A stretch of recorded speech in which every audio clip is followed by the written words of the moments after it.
High বন্ধুরা, আজকে আপনাদের দেখাবো একটি বড় বটগাছ যার ডালপালা অনেকগুলো এবং দেখতে অনেক বড়। তাহলে আপনারা দেখুন।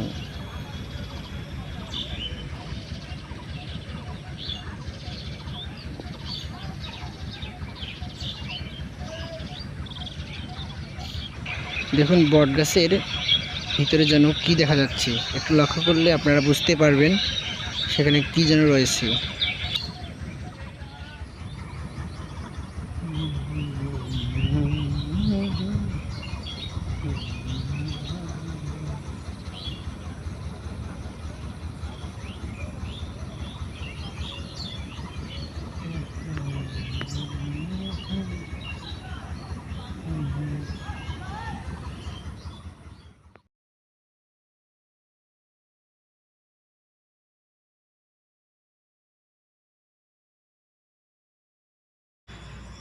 ধন্যবাদ সকলকে এতক্ষণ পাশে থাকার জন্য।